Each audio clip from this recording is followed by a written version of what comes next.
Eu me chamo Maria das Graças, tenho 28 anos, sou casada e tenho uma filha chamada Maria Vitória, que tem 8 anos. Isso, aí nós vamos agora falar da sua gestação, né? Eu já conversei com você em outro momento, nós já conheci toda a história e sei que você foi mãe muito jovem, não é isso? Você foi mãe com quantos anos? Com 19 anos. Com 19 anos. E qual era a sua expectativa, assim, de ser mãe?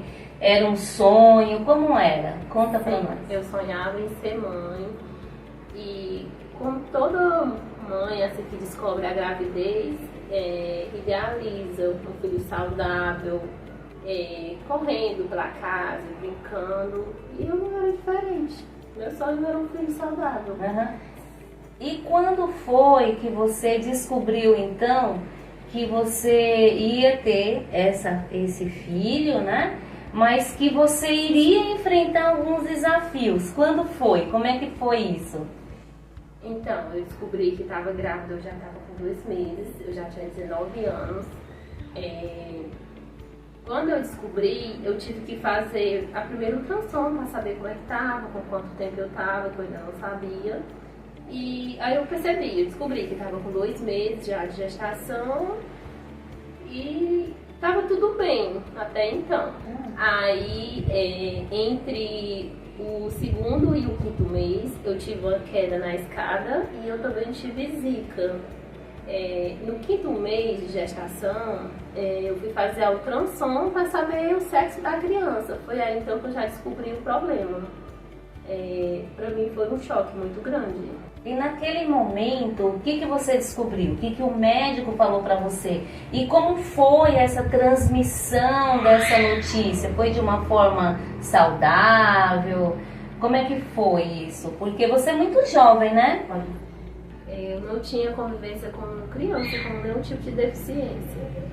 Aí, assim que o médico viu, a primeira coisa que ele percebeu foi o pé torto. Eu já percebi que ele tomou um susto. Aí eu perguntei a ele falou que ela ia ter um pequeno probleminha, que ela tinha um pé torto, congênito. Aí me explicou o que era, aí subiu para olhar a parte da cabeça. Quando ele olhou a cabeça, o rostinho dela, ele tomou um susto muito grande, até ele ficou assustado. Daí ele já foi fazer logo a morfológica para poder ver mais alguma coisa.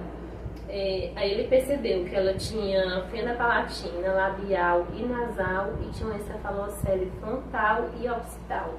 Aí ele me explicou direitinho, eu não sabia o que era, foi um choque muito grande, eu comecei logo a chorar, fiquei muito nervosa e ele me explicou direitinho. Foi daí que começou a minha luta.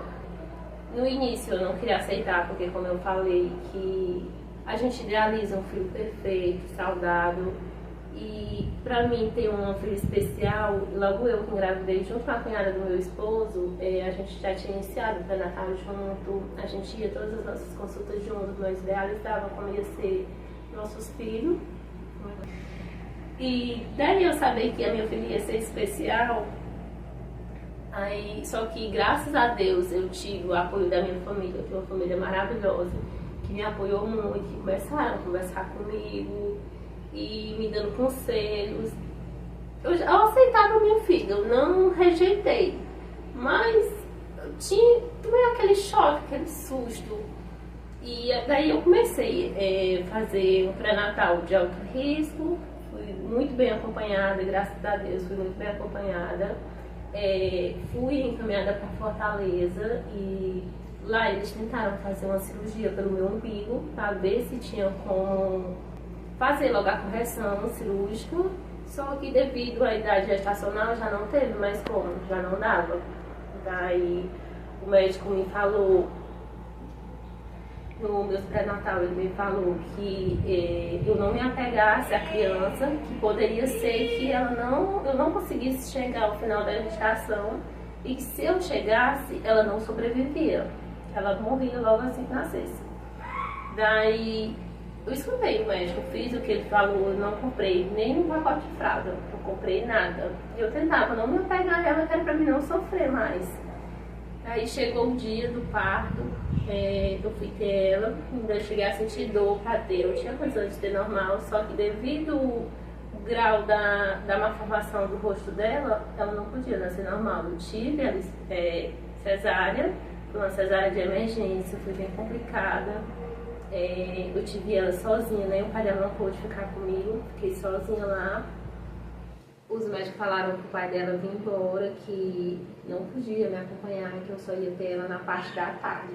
Logo que ele veio embora, já prepararam minha cesárea, que foi de emergência. Eu expliquei o caso dela e fizeram a minha cesárea. Ela nasceu às 5h55 da manhã. Logo que ela nasceu, eu já estava ouvindo o que os médicos estavam falando. Devido à conversa deles, eu tive uma rejeição assim que ela nasceu. Eles perguntaram para mim se eu queria ver. E como eu já tinha ouvido eles conversando, eu falei que eu não queria ver ela. Só que quando eles colocaram ela assim do meu lado, algo me chamou a atenção. E eu pedi para ver. Aí eles me mostraram e eu lembro que a primeira coisa que eu perguntei era se ela sobrevivia. E eles falaram para mim que ela sobrevivia no máximo 24 horas só. Daí eles colocaram ela lá para uma salinha, na UCI. Me colocaram para a sala de recuperação e eu só chorava. Eu estava tão em choque que eu só chorava o tempo inteiro, sozinha. Minha mãe não tinha ido comigo, meu esposo tinha voltado. E daí eu só chorava. Quando foi umas 11h30, mais ou menos, eu saí. Quando eu saí da sala de recuperação, a mãe já estava lá me esperando. E eu lembro que a primeira coisa que eu falei para a mãe: mãe, minha filha é muito feia, mãe, e ela não vai sobreviver. Aí a mãe me aconselhou. Me deu uns conselhos. Daí eu passei o dia todinho sem querer mais ver ela, não queria mais ver ela. E quando foi no final da tarde, a mãe veio embora e a minha cunhada foi ficar comigo. Quando foi umas horas da noite, uma técnica chamou minha cunhada e falou pra ela que ela me levasse pra ver a menina, que a menina tava tendo uma parada e era pra me ver a menina pela última vez. Eu fui. Chegando lá, tinha assim uns 10 médicos, entre enfermeiro, técnico e tudo, me fazendo pergunta. Eles colocaram muita pressão em mim, me perguntando se eu usava droga, se eu fumava, se eu bebia, porque ela tinha nascido daquele jeito. E eu a todo momento dizendo que não. E eles me fazendo muita pergunta. Aí eu tornei a perguntar se ela sobrevivia. Eles disseram que não, que ela não tinha chance nenhuma de sobreviver.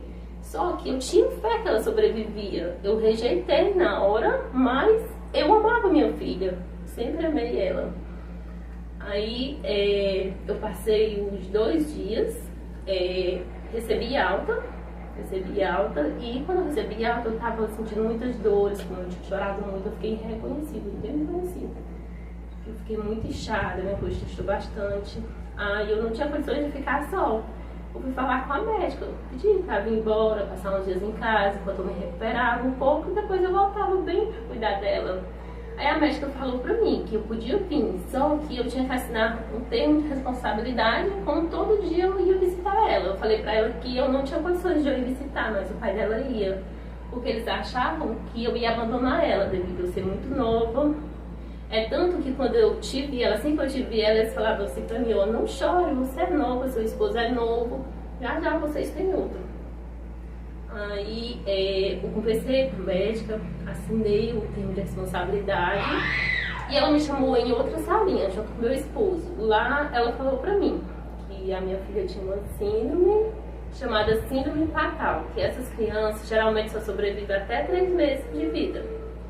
E se eu quisesse trazer ela pra casa, eu ia passar esses dias em casa, né? Então eu tinha que, nessa semana que eu ia passar em casa, eu tinha que preparar o quarto forrado, com ar-condicionado. E se eu quisesse que alguém visitasse ela, eu tinha que colocar um vidro na porta para as pessoas verem ela apenas da porta para trás. Lá dentro só podia entrar eu e o pai dela.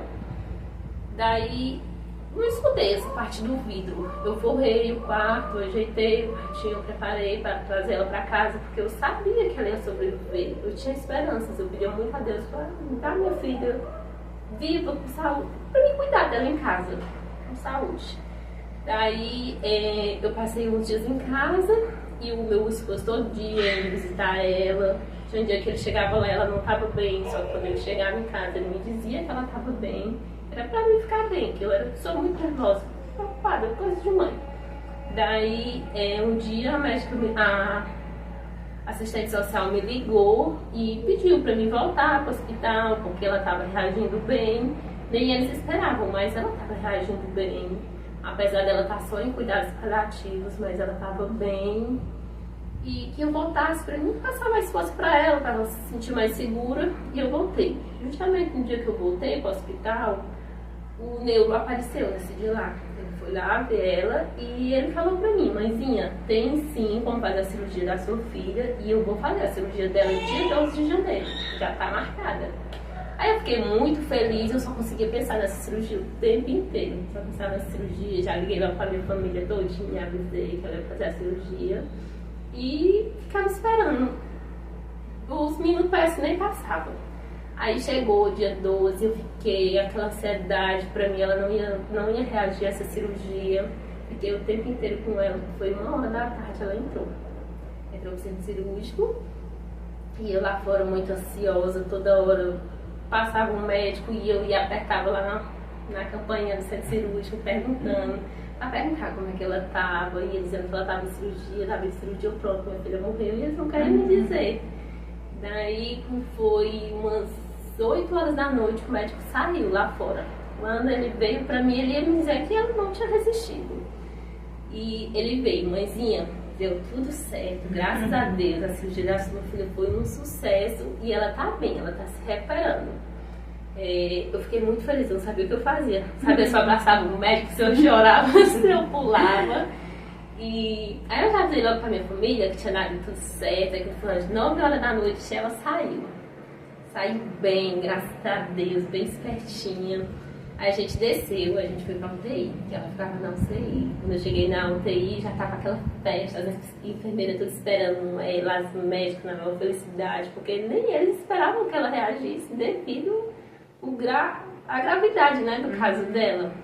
Ela tinha essa encefalocele muito grande, aí foi feita a correção, graças a Deus deu tudo certo.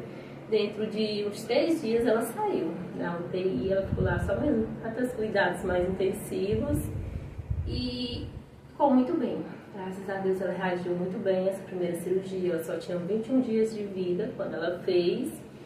E com a semana, eu olhando ela, eu comecei a perceber que a testinha dela estava subindo. Daí eu pedi para chamar o neuro e o neuro falou para mim que eu pedi um exame para investigar mais como é que tava, né, a cabecinha dela. Ele pediu a tomografia e nessa tomografia detectou que ela tem hidrocefalia. Aí foi feita a correção da hidrocefalia. Uma semana após ter descoberto, foi feito. E daí ela já estava reagindo bem, graças a Deus, aí era só alegria, estava muito bem. Aí ela fez, depois disso ela fez a GTT, ela se alimentava por sonda naso, ela fez um GTT. E ela acabou que durante esses tempos ela pegava infecção, de vez em quando pegava uma infecção. Mas graças a Deus estava sempre se recuperando muito bem. E eu sei que a gente veio embora, ela já tinha 3 meses e 15 dias quando a gente conseguiu vir embora. Foi uma luta muito grande, porque ela precisava também, na época para ela vir embora, ela precisava de um aspirador. E ela precisava também que eu levasse o leite para o hospital para eles verem que eu realmente tinha como dar, tinha esse leite para dar a menina e o aspirador. Na época nem condições eu tinha. Meu Deus. Mas aí a gente se virou, a gente conseguiu o aspirador, conseguimos o leite. Eu sei que eu levei no início da semana para o hospital, eles me ensinaram a usar o aspirador e liberaram ela para casa. Já estava o quarto tudo pronto, tava... Quando ela nasceu, eu falei no início, né, que ela não tinha nada. Graças a Deus a gente foi muito abençoado. Tem umas madrinhas maravilhosas. A madrinha dela deram o quarto completo dela. Parece que tinha sido feito assim, durante toda a gestação, sabe? Foi uma coisa bem rápida, mas o quarto dela ficou muito lindo. Quando a gente chegou em casa já tinha um quartinho dela perfeito, estava esperando ela. E daí foi só uma felicidade. A gente estava em casa muito bem. Daí até que com 15 dias, ela muito sapequinha, que ela tinha todas as limitações, só que ela era muito espertinha. Com ela no colo e ela puxou a sonda, porque a sonda que ela usava não era exatamente já a sonda de gastrostomia, era uma vesical, porque na época não tinha no hospital. E ela puxou, acabou que quebrou os pontinhos. E eu tive que voltar para o hospital novamente, voltei para o hospital, eles fizeram a sonda porque fechou o orifício, aí fizeram novamente a cirurgia. E durante esse tempo que a gente estava no hospital, ela estava muito sonolenta, ela vomitava. Daí o médico pediu, foi pedido parecer do neuro e o neuro pediu uma outra tomografia. Daí descobriram que um ventrículo não estava se comunicando com o outro. E era preciso fazer outra DVT, colocar outra válvula. Daí foi colocado, nesse tempo a gente passou mais um mês no hospital, ficou tudo bem, a gente veio embora. Nessa época que a gente passou um mês, ela ficou muito ruim, ela foi desenganada novamente. Meu Deus. Ela foi desenganada mais uma vez. Isso ela tinha quantos meses? Isso ela tinha uns 4 meses, mais ou menos. Aí, porque a gente só passou 15 dias em casa, né? Era mais ou menos 4 meses. Daí, ela teve uma parada um dia à tarde e a médica pediu pra mim ligar pro pai dela se ele quisesse ver ela pela última vez, se ele fosse. Que eles estavam tentando conseguir a vaga pra subir ela pra UTI. E eu desesperada, eu liguei pro pai dela, o pai dela foi rapidamente, chegou lá e viu ela, só quando ele chegou, graças a Deus, ela já tava bem melhor. E acabou que ela se recuperou bem, graças a Deus, se recuperou muito bem. A gente veio embora novamente. A gente achou que já estava tudo bem, né? Aí a gente conseguiu, o médico pediu pra ela uma vaga, né, no Albert Sabin pra ela ser bem acompanhada lá, né? Sim. É muito bom esse hospital, é referência. Sobre a questão do transporte, né? Você falou que era muito difícil para você essa questão do transporte no início. Você relatou, né, sobre a questão da criança que fez o comentário, que para você foi muito triste. E o que mais impactou na vida da Vitória essa questão do transporte? Naquela época ela tinha 6 meses, mais ou menos. Nessa época agora ela já tinha uns 4 anos. 4 anos. Ela tinha passado bastante tempo, ela já tinha uns 4 a 5 anos. Mais ou menos uns 4 mesmo. E por 2 vezes eu quase perdi ela no meio desse caminho, entre a minha cidade e Fortaleza. Eu ia atrás da saúde dela, só que no caminho acabava que ela passava mal devido não ser um transporte adequado. Toda a vida eu lutei para ver se eles me davam um transporte adequado para ela, mas devido a eles me dizer que a demanda de pacientes era muito grande, não conseguia um carro só para mim. E uma dessas vezes, a primeira vez aconteceu que ela tinha perdido a cirurgia da barriga. Ela usa GTT, ela usa sonda para alimentação. E a gente foi fazer essa cirurgia em Fortaleza, passando um bocado de lá. Quando eu saí, eu fui para casa da minha cunhada e eu liguei para a Secretaria de Saúde pedindo um carro para trazer minha filha bem para casa, trazer ela bem à vontade.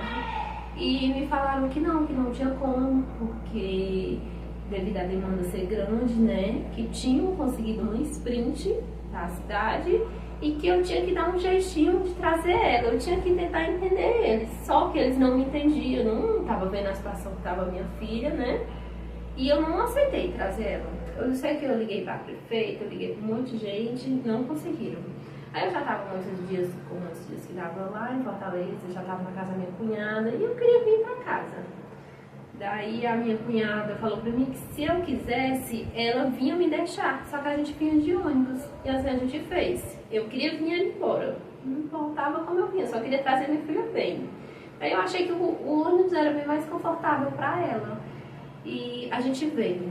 Quando chegou em Itapajé, o motorista desligou o ônibus, pediu para todo mundo descer. Eu esqueci de dizer lá atrás que com uns 3 anos ela começou a convulsionar. Ela já estava convulsionando, né? Ela convulsionava com frequência. E aí a gente veio, quando chegou em Itapajé, o motorista pediu para todo mundo descer. E eu desci com ela, botei um paninho na cabecinha dela e saí. Aí fui para um local lá no restaurante que tinha ar-condicionado. Voltei e fiz o mesmo trajeto. Com 5 minutos mais ou menos, quando o ônibus começou a andar, a Maria Vitória começou a convulsionar. E aí eu já entrei logo no desespero, falei pra minha cunhada achou que era coisa da minha cabeça, porque tem vez que ela tá passando mal, que se você estiver do lado dela, você não percebe. Só percebe mesmo eu que sou mãe, que sou acostumada 24 horas com ela. Daí ela começou a piorar e a gente falou com o motorista, tentaram ligar pro SAMU, só que o SAMU não atendia ali. Aí alguém falou que tinha um posto lá perto, que era em Irauçuba. Aí a gente foi pra esse postinho, chegamos lá, acho que talvez umas 11h30, meio-dia, não sei. Eu só sei que eles tentaram reanimar ela lá, não conseguiram. Ligaram para Sobral, avisaram que ela estava indo. A gente foi chegar lá, já era quase 2 horas da tarde. Foi muito difícil para conseguir um acesso nessa menina, porque ela já é difícil de ver. E com o seu nome fica pior ainda. Só sei que custaram muito para poder conseguir acalmar ela, tirar ela da crise, né? E por conta de uma negligência, que eu falo que foi uma negligência da parte do pessoal daqui da minha cidade. Não me deram um carro para me trazer minha filha confortável. A minha filha passou muito mal, ela ficou talvez umas 2 horas em crise e ficou com sequelas. Ela estava parada do nada, ela ficava roxa, ou ela desmaiava, ou ficava muito pálida. E ficou muito ruim. Aí, eu sei quando eu cheguei lá em Sobral, o secretário estava direto me ligando. Lá em Irauçuba, eu já liguei logo para eles e falei, que minha filha estava passando mal. Se acontecesse alguma coisa com ela, eles iam ter que se responsabilizar. Quando eu cheguei em Sobral, o secretário me ligando, eu também não acreditei mais. Que eu queria que ele tivesse me ajudado, era quando eu queria trazer minha filha para casa bem. Daí eu passei 2 dias lá no hospital de Sobral, vim embora e tudo bem, passou. Aí eu já não ia mais na sprint, já me botavam na ambulância. Já ia de ambulância, só que eu sempre falava que eu tinha que ter um carro baixo, com ar-condicionado, porque ela não bebe pela boca, ela tem o olho um pouco aberto também, não pode pegar vento para não ressecar. Só que eu não sei se eles achavam que era frescura minha, não sei. Me botavam nessa ambulância. Fui na ambulância, certo dia eu saí daqui de madrugada, fui. Quando cheguei na metade do caminho, eu tava cochilando. Aí o motorista bateu assim no meu braço para me tirar o bracinho dela que tava incomodando no passador de marcha. Daí, quando eu olhei pra menina, a menina já tava toda roxa. Tava passando mal de novo. Aí eu entrei em desespero e falei pra ele que a minha filha tava morrendo. Me ajuda, que minha filha tá morrendo. Ele, não, mãezinha, calma, você tá nervosa. Eu, não tô nervosa, minha filha tá passando mal. Faz alguma coisa.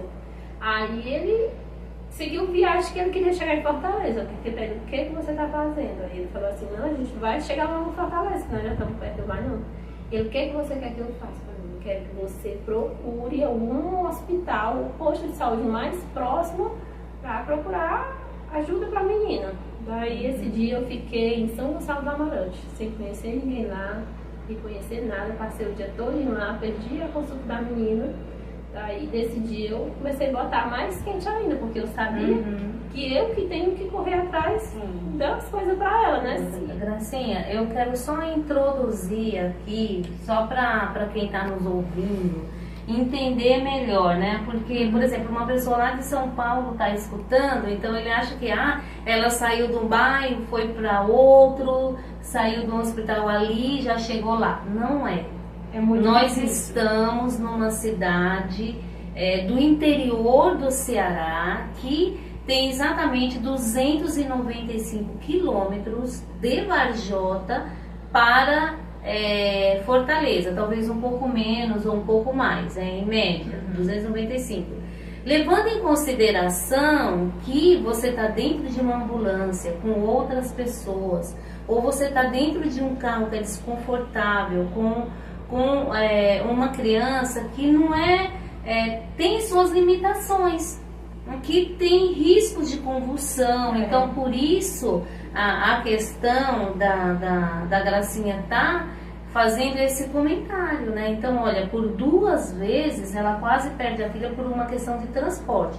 Então só para você entender que essa é uma luta do programa Maria Joana.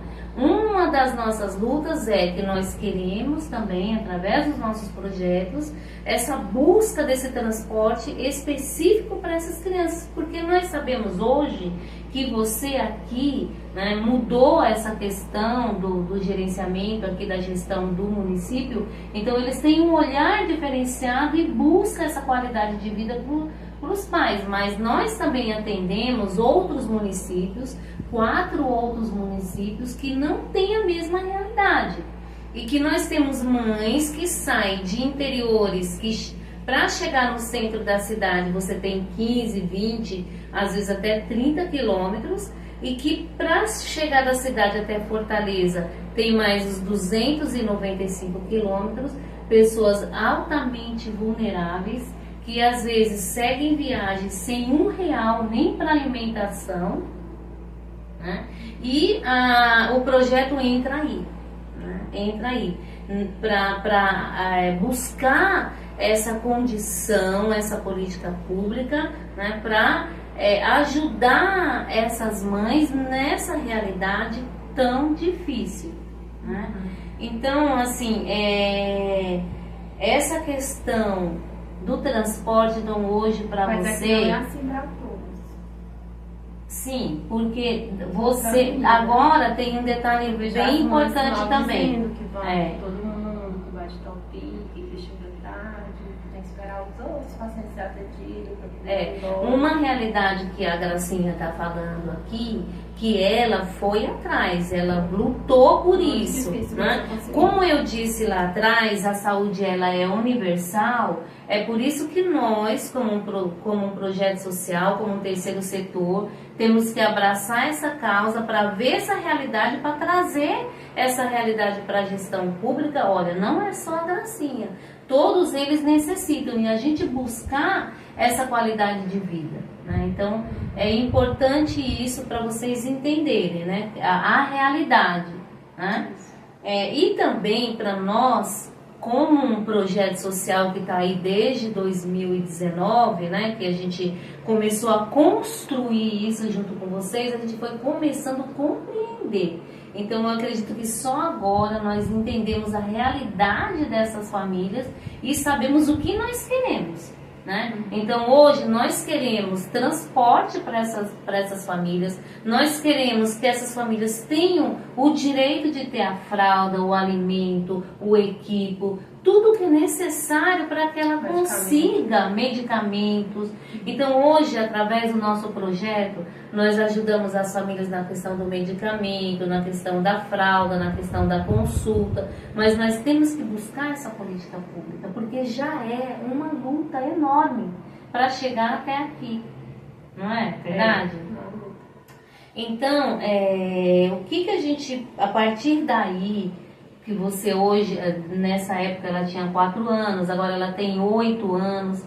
Eu queria que você falasse um pouquinho, que você começou a falar ali em algum momento, que você questionava muito Deus, né? Por quê? Você perguntava para Deus, por que com você? Né? Eu questionava muito Deus, assim, porque eu vejo às vezes muitas mães que têm a possibilidade, que tem um filho normal, mas que não cuida, não tá nem aí. Eu sempre, desde novo, eu tinha um sonho de ser mãe. Consegui realizar meu sonho, mas minha filha veio com uma formação, eu queria ter minha filha perfeita, correndo, como eu falei no início, né? E minha filha veio cheia de limitações. Aí eu consegui essa vaga na Alberto Sebe, e chegando lá, foi onde eu vim colocar o joelho no chão e agradecer a Deus por ter me dado minha filha desse jeito. Porque lá eu vi que tem crianças muito pior do que a minha. Tem crianças que precisam de aparelho respiratório, precisa estar sendo direto aspirado, que é acalmado, que nem se mexe. A minha filha, eu colocava ela no colo, quando ela era pequenininha, eu colocava ela no colo, levava, ela senta, ela me vê, ela me ouve. Ela é uma criança com as limitações, mas é uma criança que se movimenta, que eu consigo sair com ela para as partes, ela não fica limitada a uma cama o tempo inteiro. Então você vê que diante do contexto da Maria Vitória, né, você veio agradecer, né? Porque olha, é verdade, assim, a gente tem acompanhado crianças que são totalmente acamadas, que a dependência é 100% da mãe. Então isso realmente é uma vitória, né? E hoje a gente é exemplo para muitas outras mães que tá iniciando agora, né? Que tá tendo seu filho especial. Eu converso, eu aconselho, eu explico como é que é, porque no início é difícil pra gente, né? Mas essa união eu acho linda também. Nós criamos um grupo que chama Pais que Amam e Filhos Mais que Especiais, né? Porque essas mães, elas têm um amor assim que eu não consigo dizer em palavras, porque eu sempre falo que essas famílias, elas foram capacitadas por Deus para receber essas crianças, né? Porque você tem um marido especial, né? Especial no sentido de te valorizar, de ajudar, de ser companheiro. Você tem um pai, né? Também que te apoia, uma mãe que te apoia, uma rede familiar que te apoia, né? Então, assim, eu até comentei hoje que a tua família foi estruturada para receber a Maria Vitória. E isso você agradece exemplificando, fazendo a tua parte e também ajudando outras mães, né? Aconselhando, dando dicas, né? Porque você sabe o que você passou lá no início, né? Então é muito importante essa sua atitude, né? E hoje o pessoal chega pra mim e parabeniza que eu sou muito guerreira, minha filha é muito guerreira. Eu falo para as pessoas que se hoje a gente conseguiu chegar até onde a gente chegou, não foi sozinho, foi através de muitos anjos que chegou, que apareceu na vida da gente, porque Deus coloca muitos anjos na vida, em forma de pessoas na vida da gente, que ajuda com a palavra, que ajuda com condições financeiras mesmo. Graças a Deus, eu tive a sorte de ter um marido maravilhoso que me apoiou desde o início, desde que a gente descobriu que ia ter um filho especial, porque eu vejo a realidade de outras mães que assim que descobrem já são logo abandonadas. Eu não, eu tive o apoio do meu esposo, eu tive o apoio dos meus pais, que foi muito importante, foi muito fundamental, bem no início. E quando eu descobri que minha filha ia ter deficiência, eu chorava muito, porque eu dizia que não era nem que eu rejeitava ela, é que eu achava que eu não ia ter forças o suficiente para ver minha filha fazendo cirurgia, minha filha sendo cortada, furada, como eu falava, né? E o pai olhava pra mim e dizia: meu filho, você não tem fé em Deus? Eu falava: pai, eu tenho fé em Deus. O problema é que eu acho que eu não vou aguentar ver o sofrimento da minha filha. E com o apoio do pai, da minha mãe, meu esposo, que foi muito, ele é um paizão, sabe? Ele é muito presente na vida dela até hoje. E a gente conseguiu. Se a gente é tão guerreira assim como os outros falam, porque a gente teve muitos anos na nossa vida. E hoje, inclusive, o projeto Maria Flor, né? Maria Joana é uns anjos que apareceram na nossa vida, que ajudam a gente, que dão umas cadeiras de roda pra ela, que ela já tá bem pesadinha também, andando no colo. E eles proporciona, né, pra gente esse conforto da cadeira de roda, da cadeira de banho, e que eu só tenho a agradecer. E hoje eu ouvi algo muito, assim, bonito do pai dela, né, que a gente conversou um pouquinho, e só para vocês entenderem como você, muitas vezes, olha, quantas vezes ela foi desenganada? Sim. Várias vezes ela foi desenganada. Mas nenhum momento ela falou: não, então vou deixar pra lá, minha filha vai morrer mesmo. Em nenhum momento. Né? Quando ela falou pro pai dela, o pai dela falou: filha, o médico disse, mas Deus te disse? Deus, não, né? Dizer que Deus é o médico dos médicos. Exatamente. O médico da terra pode desenganar, pode falar qualquer coisa, mas Deus não desengana. Não desengana. Até hoje eu vivo em hospital, ainda hoje. Mas hoje eu já não acredito plenamente na palavra do médico, porque o médico dos médicos é Deus. Sim. E a minha filha, ela teve uma época que ela comia pela boca, ela talvez uns 3 anos, não sei. Ela comia pela boca, ela era cheia de preferência, amava a frutinha no pedaço, comia carne, só que a carne ela não engolia. Ela era cheia de preferência. E aí eu consegui vaga em um hospital, lá em Fortaleza. Chegando lá, a médica falou pra mim que eu tinha que parar de alimentar ela pela boca, porque tinha que saber se a comida fazia o trajeto normal. Tinha que fazer uma videoscopia pra saber se fazia. E eu parei. Eu escutei a médica e parei.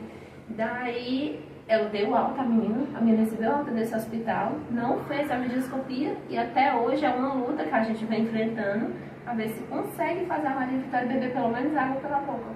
E ela hoje não aceita mais água, comida, nada. Na hora que a gente mostra, ela começa a chorar. Ela parou de exercitar, né?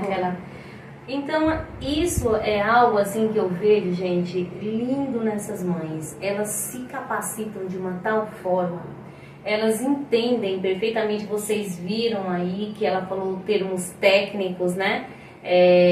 Porque eles entendem, eles são tão capacitados que muitas vezes eles conseguem entender melhor o que está acontecendo com aquela criança do que às vezes o enfermeiro que está ali ou o profissional de saúde que está ali, porque eles vivenciam e elas buscam mesmo compreender. Eu acho isso maravilhoso, a gente tem aprendido muito com essas mães, né? E por isso a gente está aqui nessa luta, por isso a gente está comunicando, por isso a gente quer mostrar, porque a gente quer que você, sociedade civil, empresarial, gestor, entendam essa trajetória e essa dor dessas mães, né? E essa luta, porque nós precisamos amenizar esse sofrimento, né? Nós precisamos fazer com que as políticas públicas sejam mais rápidas para chegar até elas, e a gente está aqui com essa finalidade. Aí eu queria que você agora falasse o quê? Sobre a questão do que você enfrentou diante da sociedade civil, né? Porque a sua filha tem uma má formação no rosto, não é isso? Você pode até explicar direitinho o porquê que isso aconteceu, né? E aí, diante desse contexto, como é que a sociedade vê? Você se sentiu discriminada? Você se sentiu como? Né? Porque para você, eu sei disso, que para você, a sua filha é uma criança como outra criança, mas nem sempre você se sente à vontade, né? Para levar a tua criança em qualquer lugar, para você levá-la para um parque, ou o que você sentiu? Você se sentiu acolhida ou não acolhida? Como que as pessoas olham para ela? Eu acho isso importante, porque a gente precisa educar a sociedade civil para que eles tenham empatia, né? Porque eu acho que eu vejo isso muito, a empatia. Queria que você contasse um pouquinho sobre isso, dessa sua vivência de 8 anos com a Maria Vitória. E você fale um pouquinho da má formação, o porquê. Então, no início foi, até hoje é muito difícil para mim, porque a gente percebe aqueles olhar torto, as pessoas já olham torto, quando olha já fala logo, tadinha da bichinha, nunca vai ser uma criança normal, nunca vai ser uma pessoa como a gente, né? E eu não gosto que ninguém olhe para ela com dó, com pena. Eu me sinto muito mal também quando eu estou em algum lugar que chega uma criança. Quando eu era pequenininha, que eu conseguia ficar com ela no colo, comandar, né? Quando chegava alguém, eu já escondia logo o rostinho dela, que era para evitar os comentários maldosos das crianças ou até mesmo dos adultos, porque tem mãe. Eu costumo dizer que a educação vem de berço, porque tem mãe que quando vê ela, já fala logo, olha filha, uma princesinha, ela é uma princesinha, ela é perfeita. Já explica lá pra criança como é que ela é, né, que o Papai do Céu quis que ela nascesse assim. E já tem mãe não, que já cutuca, olha filho. Aí tem criança que vê ela, diz que ela tem a cara amassada, que ela parece um bicho. Meu Deus. Isso pra mim é muito doloroso, porque, como eu falei, nenhuma mãe que tem um filho perfeito não quer ver ninguém dizendo desse tantinho com o filho. Imagina eu que tenho uma minha filha com essa deficiência, que a deficiência dela é bem visível. Eu me sinto muito mal. Antes eu já era blindada quando ela era pequenininha. Qualquer coisinha que você falasse, eu já respondia. Hoje não, conforme o tempo foi passando, eu fui ficando mais na minha, eu fui ficando mais calma. Hoje eu só choro, se alguém falar alguma coisa com ela, eu só choro. Antes eu retrucava até nas redes sociais, postava alguma coisa, Debatendo, né? Debatendo. Hoje não, hoje eu guardo pra mim.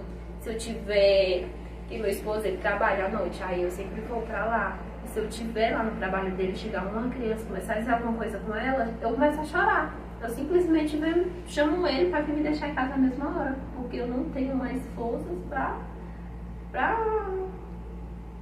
como é que diz? Ficar debatendo, pra ficar né? debatendo. Ou falar pra pessoa. Porque assim, gente. Então, baseada nesse contexto, né, que você já vivenciou, tantas falas que te magoou, né? E às vezes a gente fala de uma criança, né? Porque às vezes tem uma criança pequena, novinha, que ela não tem vivência com crianças com deficiência, ela não entende, ela acaba falando, às vezes até de uma forma natural, ingênua, né?